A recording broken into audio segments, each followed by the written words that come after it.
Samantala, nagsagawa ng kilos protesta ang 570 mamamayan mula sa iba't ibang lalawigan ng Cagayan Valley bilang pagpapakita ng mariing pagtutol sa Communist Party of the Philippines, New People's Army, National Democratic Front of the Philippines sa pagsalubong sa taong 2026. Pinangunahan ng Kindling Action for Peace Progress ang Inclusive Advocates o CAPIA Federation ang mga indignation rally, walk for peace at mga pulong na nilahukan ng mga people's organization mula sa Isabela, Cagayan, Nueva Vizcaya at Quirino.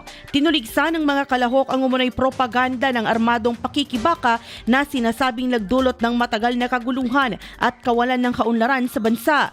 Sa San Mariano, Isabela at Rizal, Cagayan, inilahad ng mga residente ang epekto ng insurgency sa kanilang pamumuhay kabilang ang karahasan at pananakot habang nagsagawa naman ng walk for peace ang mga mamamayan sa Ambagyo, Nueva Vizcaya. Ayon sa mga dating rebelde, ang armadong kilusan ay naging hadlang sa kapayapaan at pag-unlad ng mga komunidad.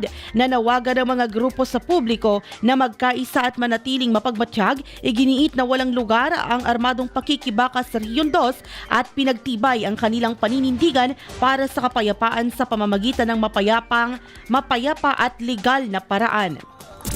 IFM News.